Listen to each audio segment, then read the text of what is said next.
Welcome to the Business of Story podcast, where the world's best storytellers from business, Hollywood, and beyond teach you how to use stories to communicate and connect with your customers. The Business of Story is sponsored by ACT, the best-selling customer management software for small business, Oracle Marketing Cloud, helping businesses use the latest marketing technologies to tell their stories and connect with their customers.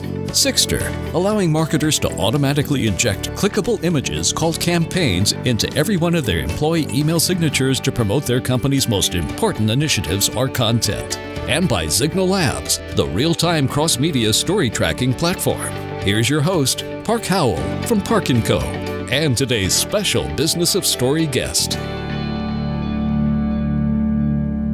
Welcome, everyone. I'm Park Howell, and I am so happy that you're here with me today on another edition of Business of Story. You know, my job here is to connect you with the top storytelling minds in business who share tips and techniques to help humanize your B2B marketing and drive growth for your professional services firm. That's what we do here at Business of Story, and we would love to do it with you. We're available to help you with story strategy consulting for your brand, webinars and workshops for your people, and speaking engagements for your gatherings. Our goal, either through this podcast or working with you one-on-one, is to reignite your one true superpower, storytelling, so you can nudge the world in any direction you choose. Now, you can learn more about us and what we do at businessofstory.com. There you're going to find a utility belt full of storytelling tools for you to download, all to help you craft and tell compelling business stories that sell. Now, today's show is an amazing one. We are so fortunate to have network TV story consultant, independent producer, writing instructor for NBC's Writers on the Verge, and a featured blogger for the Huffington Post, Jen Grisanti. And if that's not enough story expertise for you, Jen has also authored 3 books: Storyline, Finding the Gold in Your Life Story, the TV Writing Toolkit, and her latest, Change Your Story, Change Your Life, A Path to Your Success. Today, Ms. Grisanti will share her story secrets that all of us business communicators and content marketers can use, including 1, the importance of finding your voice as a brand; 2, failing forward and why our darkest, all is lost moments lead to our brightest futures; 3, the importance of the 4-part story structure of trigger, dilemma, choice, and pursuit, and why all great story strategists should consider this in their brand planning; and finally, the story lesson found in the, quote, I want to marry you cookie recipe. That's right, the I want to marry you cookie recipe. So stick with us. It's going to be a great show. We've got so much fun today. Let's get after it. Welcome to the Business of Story, Jen. Thank you so much. I'm thrilled to be here. Well, it's great, and especially we're recording this right before the holidays. I know how swamped you are, so we're very fortunate to have you here, and especially because of your unique background. You've come up through the entertainment world. You are a story coach, a story artist in your own right, but you're also now translating that over into the business world of people's lives. So can you tell us a little bit about your background and the work you did with Theron Spelling? I love it, absolutely. So I started my story career, I'll put it, back in 1992 when I started as an assistant to Aaron Spelling. And I studied TV and film in college and, got my first job through a temp agency. So I highly recommend that for people in entertainment to look at a bunch of temp employment agencies if entertainment is what you love. And then I climbed the ladder at Spelling, and I eventually ran current programming and covered shows including the original 90210, the original Melrose Place, and Charmed, and Seventh Heaven, and everything that Spelling did from 1994 through 2004. And then I went on to be a vice president of current programming at CBS Paramount, where I covered medium numbers, NCIS, the 4400, and Girlfriends. And then so everyone knows what a current programming executive is. My job was as soon as development developed a series and it got picked up from pilot to series, then it came into current programming. And in current programming, my job was to work with the executive producers on story, from story concept to outline to script to screen, and to work with staffing of writers and directors. And then I opened my own business 8 years ago in January of 2008 during the writer's strike. I opened a writer's consultancy that is a fee-based business where writers pay me on a per-project basis. So it's like having your own private studio executive. And I started at the same time, I started as a writing instructor for writers on the Verge at NBC and have been there for the last 8 years as well. So that about sums up where I'm at with story. And I think, and I've written 3 books, and my latest book is Change Your Story, Change Your Life. And that's going more into what you talked about. Like it's more going into the idea of story, creating the type of story you want to be living so you have something to write about. And it is a story expert teaching people how to use story tools to be the author of their own life. And this goes into the idea of business and content with storytelling through just the simple idea of understanding how to arc your stories and how to tell your stories in the strongest way for the greatest emotional impact. And is that for screenwriters to have a better appreciation of their own personal story to pull from for their writing career, or is this for anybody to have a better understanding of what their story's about? Yeah, it's a very good question. The book that I wrote before Change Your Story is called Storyline: Finding Gold in Your Life Story.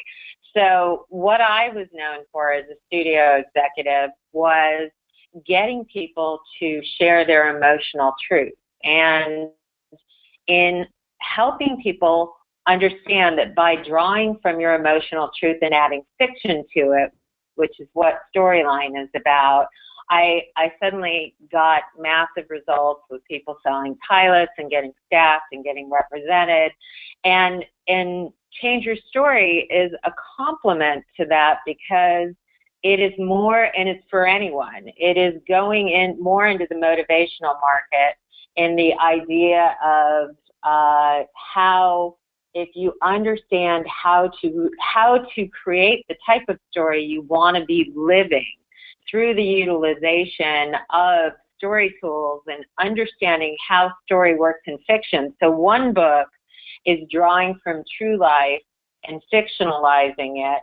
And the next book is actually looking at fiction and understanding how, like, in the fictional world, there's always a goal. There's always going to be a tremendous amount of obstacles before the hero reaches the goal. And if we could incorporate that in our own lives and understand that that's a part of every story arc, then we can create the type of stories that we want to be living. Mm-hmm. It sounds like what Robert McKee, the famous screenwriting coach who was on Business of Story earlier in the year, talked about when he says story is simply a mirror of life. And that's essentially what you're talking about. Yep. And I think, it is absolutely, 100%. I love Robert McKee. I believe, like in my own experience from being an executive and from the great thing about current programming is you really got to see the fruits of your effort, because I would work on up to 5 shows a week and you would give development notes and you'd see your notes made. So you would see what worked and what didn't work, and understanding how, when you get writers to draw from their emotional truth, then what it does is it helps connect that truth with the audience. And when you write what you know, and I never say write from an autobiographical place, it's really writing from a place of emotional truth. Mm-hmm. So stepping back a little, go ahead. No, and I was just going to say, just through emotional truth, like really understanding. I tell people in my seminars that, the more pain that you've gone through in your life, as painful as it is during the time that it's happening, it's your gold as a writer. So it's what connects you to your audience. So it's really embracing those painful periods and recognizing, oh my God, this is going to deepen my writing and my connection with my audience. Mm-hmm. Now, going back in your career, did you ever want to be a screenwriter yourself, or did you do screenwriting? And then can you kind of explain to us what the difference is between screenwriting and doing cover for stories? Right. Oh, of course. Well, first of all, so screenwriting obviously is when you're actually writing scripts. I am not a screenwriter. Everything I teach is from the studio executive perspective on story.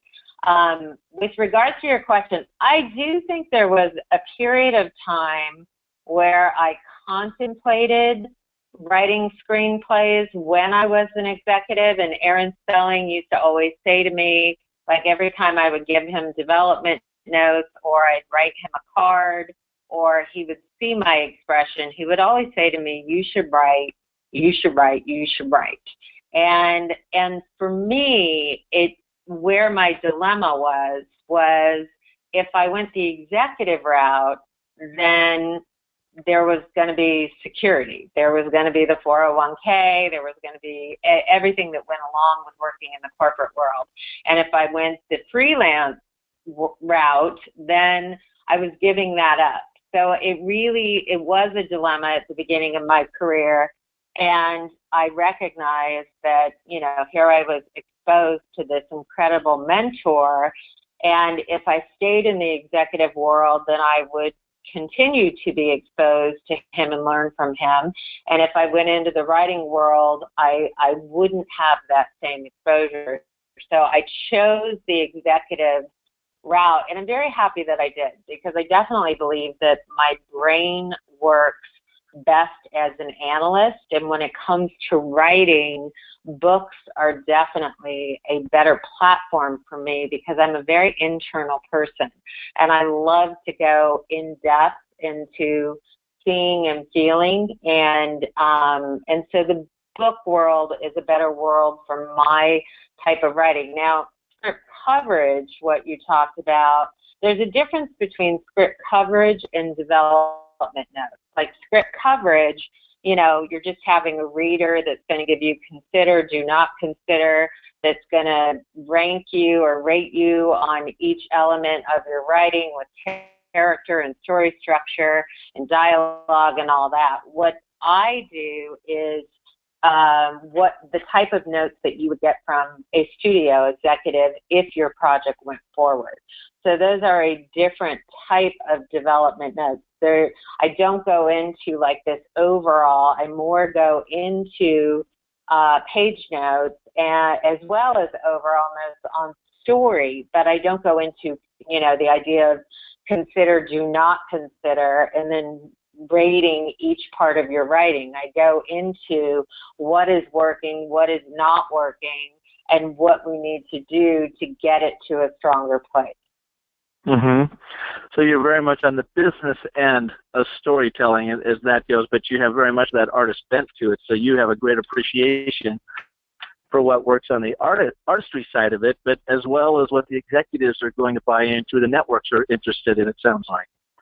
Exactly. It's the idea of kind of breaking down the fourth wall and letting writers know into what do studio executives look for, what do they think, what do they buy, how do they write their story in a way that is going to hit that level of strength so that a sale can happen, so that they can get staff, and so on and so forth. It is, I am obsessed and have been obsessed with story since I was a child. So between television and film. So I have nothing but the most tremendous amount of respect for anybody who's attempting to tell a story. And when I find stories that just work on every level, there's nothing that excites me more. Mm-hmm. Now, you do a lot of work over at NBC in the program called Writers on the Verge. Can you tell us what that's about? Of course. Writers on the Verge is a diversity program at NBC. So every year we get up to 2,000 submissions, and NBC has like 8 readers or so that they hire to go through all the submissions. And then what my job is to teach the top 8 writers that are chosen out of the 2,000 and take them through a 12-week boot camp type of experience where they're going to write a brand new TV spec script, which is a script of a current show, and they're going to write an original TV pilot script. And so we go through 12 weeks of moving through that process from story concept to outline to script. Wow, very cool. How long have you been doing that? I've been doing it 8 years, and, there's nothing more rewarding than watching the arc of growth of the writer go from the beginning to the end, and know, like, when you see writers hit pinnacles where you know that they're going to go the distance in this town. There's nothing better than seeing that happen. Oh, that's cool.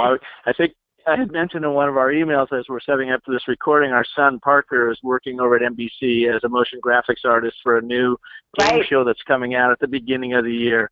And after Justin Trevor Winters, who is a screenwriter, movie maker who was on our program, introduced us, I sent a note to Parker and said, you need to walk across the lot, go find this person and get yourself acquainted.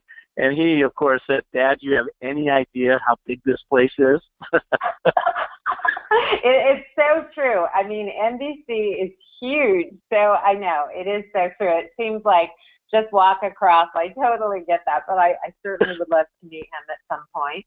That would be great. Well, he's got his first movie written. They shot a sizzle reel for it. I guess that's the proper vernacular. Yep. He ran over to Cannes, France with it and has been shopping it around. So, he's learning as he goes. He's a graduate of Chapman University, living downtown Hollywood and just loving the life over there.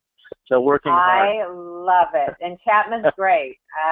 Chapman's great. We actually did a USDA over at Chapman, and there are some really great professors over there. Yeah, it's really helped in his network.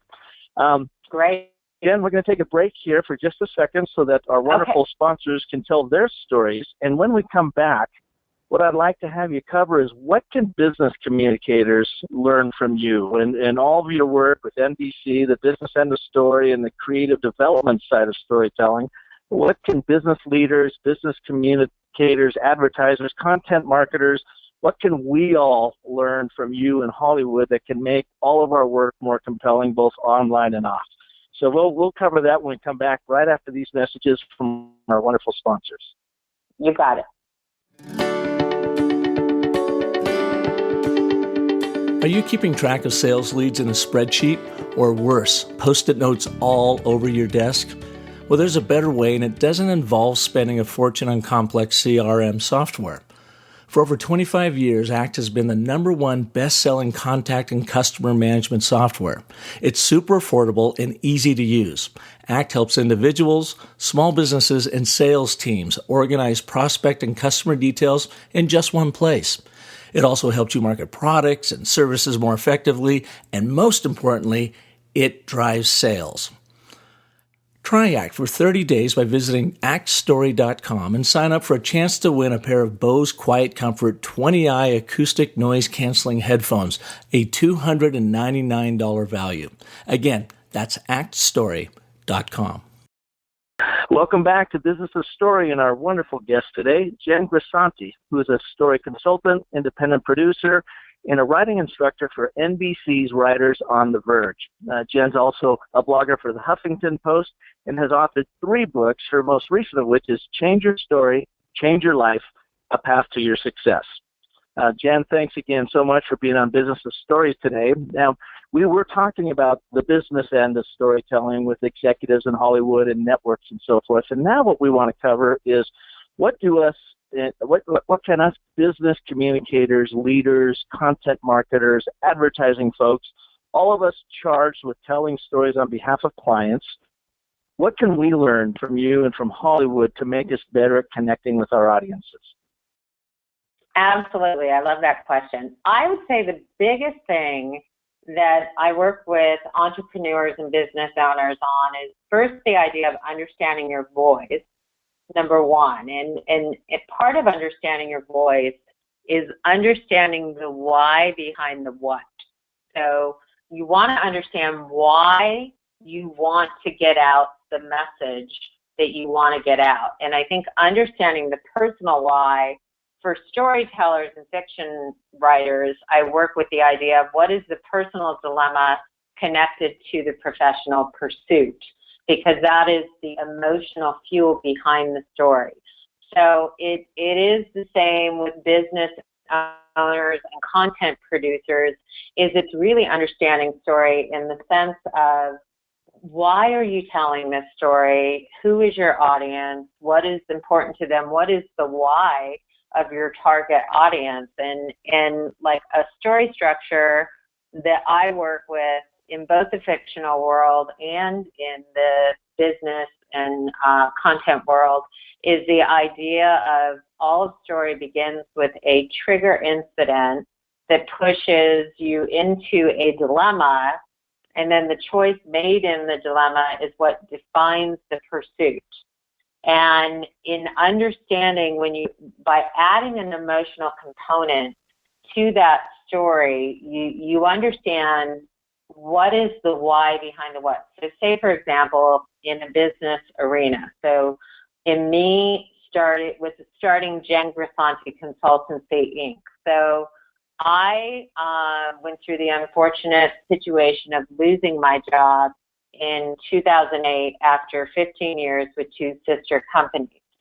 So, and it was unexpected. It happened out of the blue after a situation in the wrong discussion with the wrong person on the wrong day. And it ended. And yet, because that ended, the trigger incident for me was, it pushed me into the dilemma of, do I want to continue to climb the corporate ladder and know that my destiny is going to be in somebody else's hands, or do I want to start my own business and utilize my voice and get my vision out through helping people realize their dreams when it comes to telling stories? So because of that dilemma, I went into the pursuit of creating my own company. And, I created my company in the middle of the writer's strike. So that, again, was a very scary time. But because the pursuit became, I want to create a business teaching people all the tools that I've learned from the top executive producers, writers in the business, and I want to pass it on to the storyteller so that they can have the same advantage of what it is to have their own studio executive work with them on their projects. So that helped me as a business owner and as a content producer to really understand, like when I'm doing posts on Twitter and posts on Facebook, it's all about creating messages that have an emotional impact and understanding what you want the outcome to be and really writing toward that. And it all comes down to story. It all comes down to what is the trigger incident, what is the dilemma, what is the pursuit, what are the obstacles, what are the stakes, what is the outcome, and how do you take action to get to that outcome. And what's interesting about this, earlier in the show, you were talking about, did you want to be a freelance writer or an executive? And it came down to security issues. You wanted the security of being an executive, but you were there to help the writers. But now you found yourself that trigger incident, or as McKee would say, the inciting incident, is you get laid off. And then you've got the unbalanced status quo has been turned on its ear. You're forced into this new extraordinary world of, oh my God, what do I do? through the whole hero's journey you have lived up to that point, you are now armed and leveled up, ready to start your own company, where in the past you might not have been.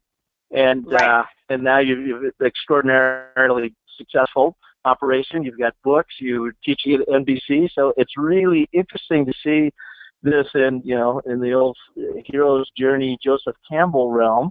And you simplified it. I love this. The story trigger incident leading to a dilemma. Oh my God, what do I do now?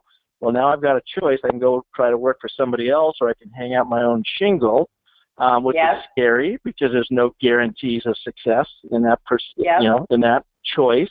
And then you get into the journey. You get into the car chase and the explosions, as I say, because that's where the pursuit happens.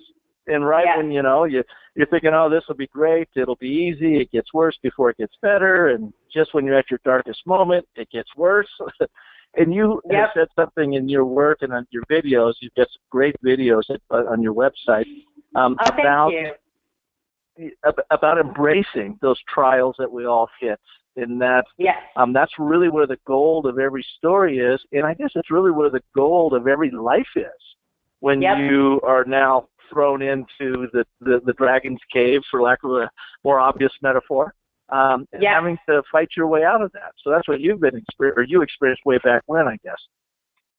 Like what I always try to tell people is your all is lost moments are also they're the end of one story, but they're the beginning of a new story. So it's really recognizing that there is so much gifts.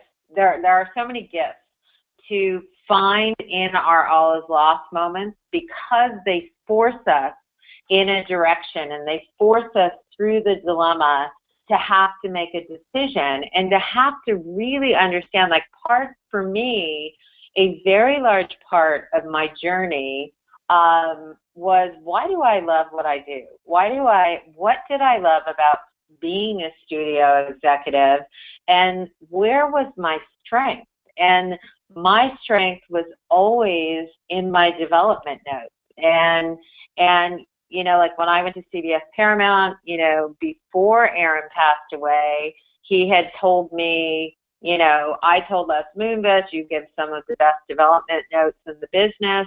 And simply by telling me that sentence and him having that belief in where my strength was, it helped me know, how do I create a business around this strength? And how do I use this dark moment and have it be something that could be so much brighter than I ever imagined?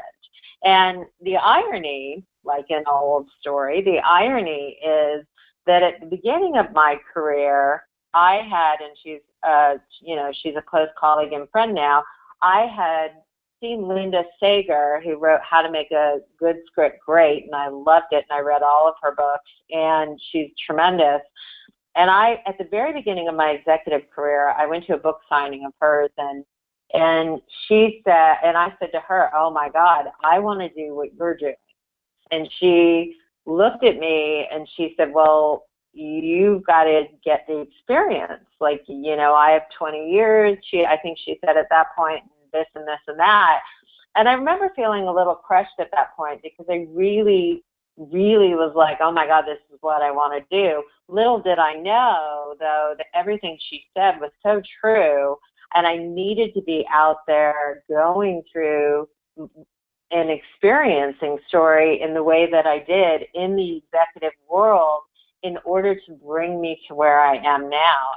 And if the being laid off hadn't happened, then none of this would have happened. I wouldn't be speaking around the world. I wouldn't have written 3 books. I wouldn't be waking up every day doing what I love to do. So it was, the all is lost moment that forced me into what I believe I was truly meant to do all along. And I've seen it in our work with clients, both internal communications and external marketing, that brands and businesses choose to try to ignore their all is lost moment, that they're always trying to put their best face forward, even if it's not an authentic one. So you're right. Can you give us some guidance when we all default to features and benefits? I was going to say stories, but they're really not stories. It's just kind of blah, blah, blah, features and benefits versus using story that embraces everything from the all is lost moment to the victory. Yeah. What's the difference in that approach? Well, the biggest difference is when you tell any story, like there have been many films and TV shows that have failed because they miss one of the most important steps of story in the beginning, and that is creating empathy and a rooting factor for your central character. And it's the same with business owners and content producers. It's the same idea. Like I've been to countless business seminars where, you know, you have people like Brendan Burchard, who, you know, is Tony Robbins' protege, and his all is lost moment really is a huge part of everything he does. And it is what makes you connect with him. And so he utilizes it in a very strong way. Now, I've also been to other business seminars where the person gets out there and it's like, look at all I have and all I've accomplished, and this is what I've done. And they skip the step of what led to all of that success. Instead, they begin with the success and they lose the opportunity for the rooting factor and creating empathy and connecting the audience with what you've been through. Well, and I think that's just inherent in American business culture. I was interviewing a gentleman for this podcast, and a very, very successful, you know, entrepreneur, investor, and he was talking about, you know, one success after another, and I'm saying, that's cool. Now tell us about the biggest failure. And then there was like this long pause, and he's like, you want to hear about what? I go, oh, yeah, tell us one thing that completely blew up when you figured you had the thing completely dialed in, and how that made you feel, what did you learn? And he asked, well, why would you want that? And I said, because it's going to be the most interesting story in the entire recording. You're totally right, 100%. Stories are, we have stories because it's how we make meaning out of the chaos around us. So we want to learn what he went through just in case it happens to us. We'll know what to do. It's like an instructional guide. Yeah. I love what you just said, you know, to make sense of. Like I always say, the reason why I write is to make sense of the nonsensical. Right. and Isn't that what we're all trying to do? Yeah. Totally. And I think with business owners too, like when you begin with failure, there's almost like this sigh of relief from your audience, because there is this recognition of, I relate with this person. I know, like when I start my seminars, like when I first started my seminars, I went into the idea of the credibility and this is why I'm here, this is what I'm going to teach you. And you have to recognize there's only a very slim margin of people who understand the world of, you know, having Aaron Spelling as a mentor and being a vice president at a studio and network. And that's very narrow. But as soon as I would say to people, my two all is lost moments were the end of a long relationship and a short marriage that represented the death of a fairy tale, and losing a job after 15 years with two sister companies while in mid-pursuit, then suddenly the audience would light up. And the reason they'd light up is because they would connect with me. And I would say, how many of you have gone through betrayal? How many of you have gone through divorce? How many of you have lost your job? Then suddenly we're on even ground. And the idea of opening up and for them sharing their story becomes a lot more possible because they connect and they know that I understand their pain because I've been there. Yeah, I think it's something that we all forget, because if we're, you know, asked to go up on stage, and I teach storytelling communications program for an executive master's program at ASU, and my students will always say, well, Park, it's easy for you to get on stage because you're practicing, you never get nervous.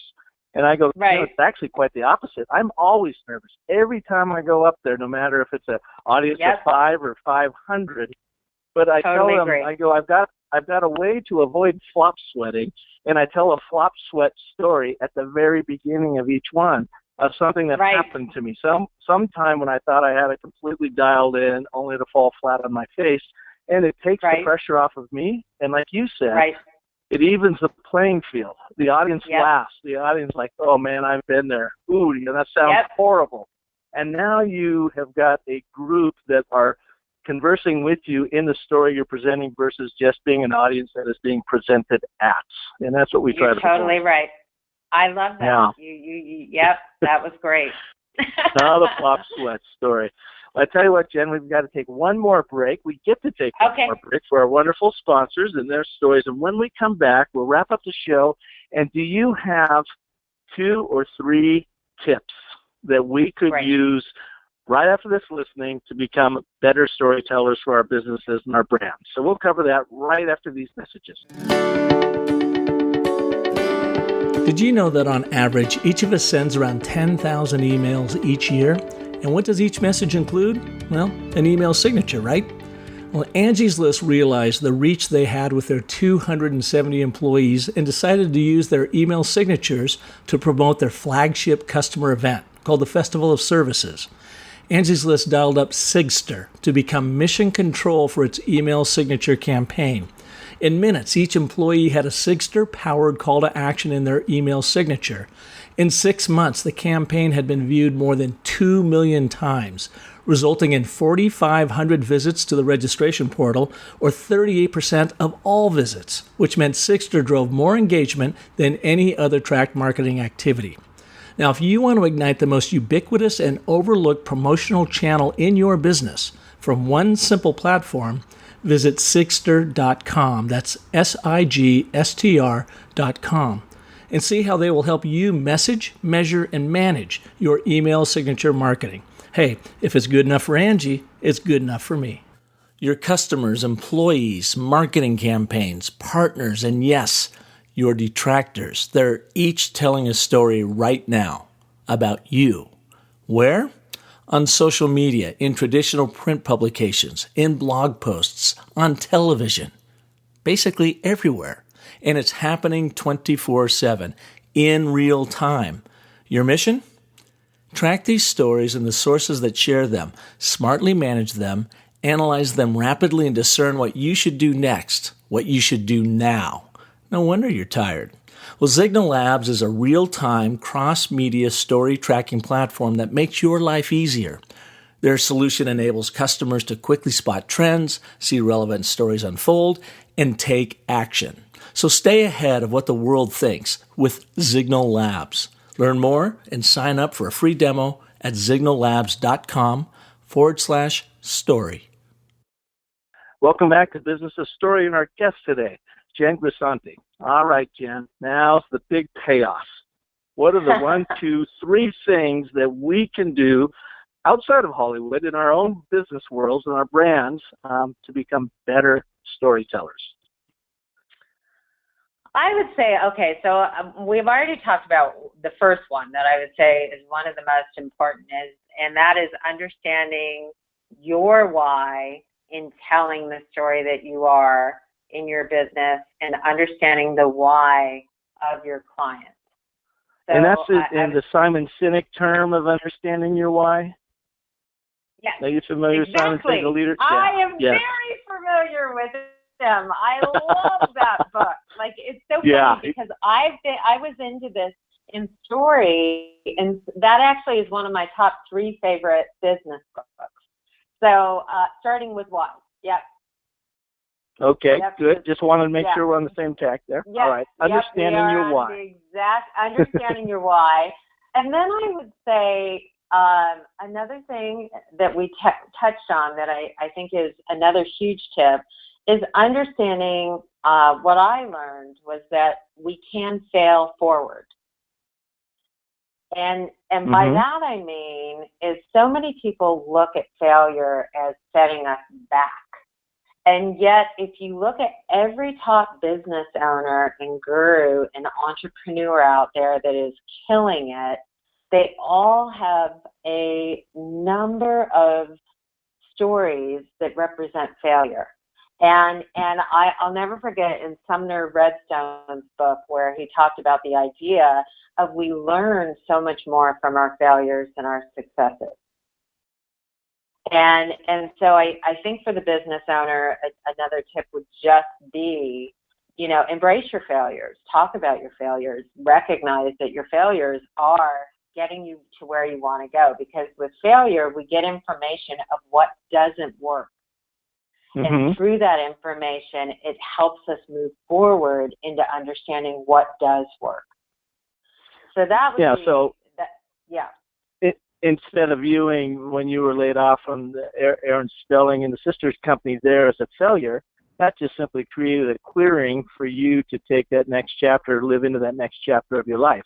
Instead of moving you backwards, it absolutely propelled you forward.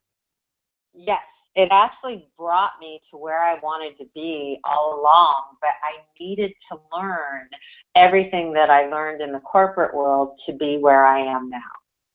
Mm-hmm. Gotcha. So that failure was a gift. It was a blessing.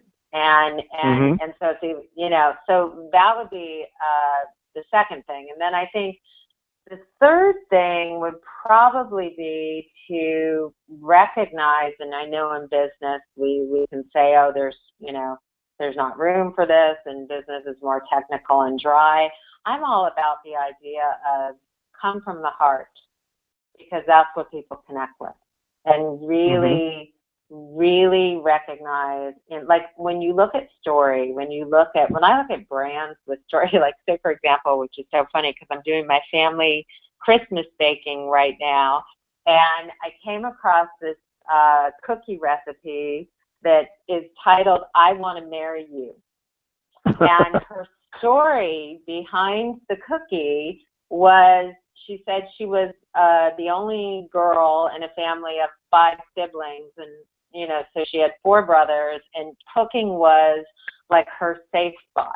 And so she really became obsessed with the idea of what makes a great recipe, and she developed this cookie recipe that was she said, as soon as people taste this cookie, they're going to want to marry you. And just through telling that story, I was like, oh my God, I have to make this cookie recipe because I connected with her, So it's really understanding, like, certainly when we look at shows like, American Idol and The Voice and any reality show, there's so much for us to learn because it's all about the personal story that makes us connect to the artist.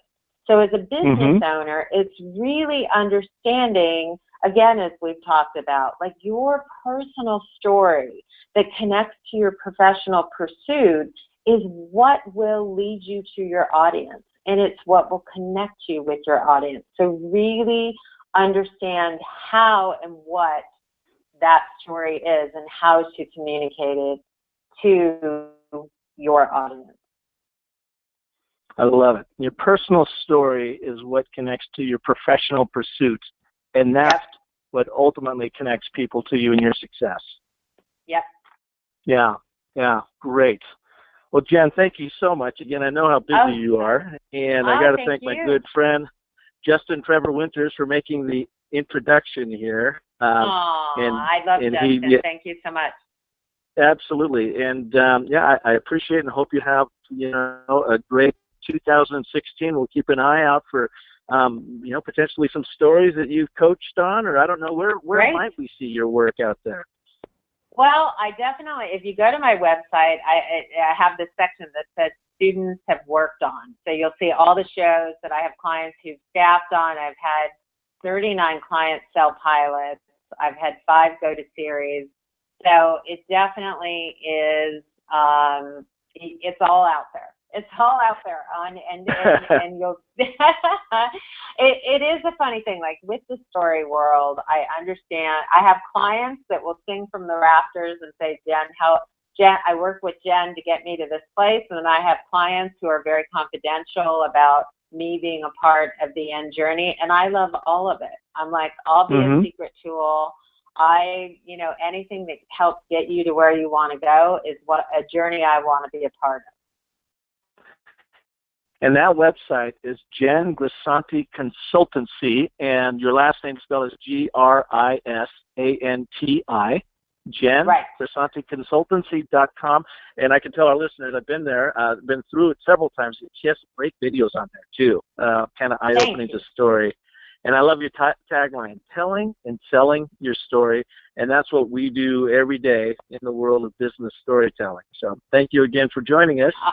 Oh, Park, you've been great. Thank you. I love your show. I love your message. I love the way you play back what you hear. You're really terrific. Thank you so much. Oh, thank you. And thank you all for listening to this edition of Business of Story. Come back with us. Join us next Wednesday when we will have a whole new story with another wonderful guest like Jen. And in the meantime, if you get a chance, please go over to iTunes. Let us know how you like the show. Rate it if you would. That certainly helps with our search rankings out there. And if there's anything that you would like to hear that I'm not covering on the show, or you have an idea for a guest, feel free to send me a note to my email at park@businessofstory.com. And, of course, share it with your world. Thank you all, and until next week, have a great one. Thanks for tuning in to The Business of Story. Don't forget there are terrific free storytelling resources for you at thebusinessofstory.com, where you'll also find the complete show archive. The Business of Story is sponsored by Oracle Marketing Cloud, Park & Co., Sixter, Signal Labs, and ACT, and is produced by Convince and Convert Media. Find more great shows like The Business of Story at marketingpodcasts.com, the first search engine for marketing podcasts. Podcast imaging by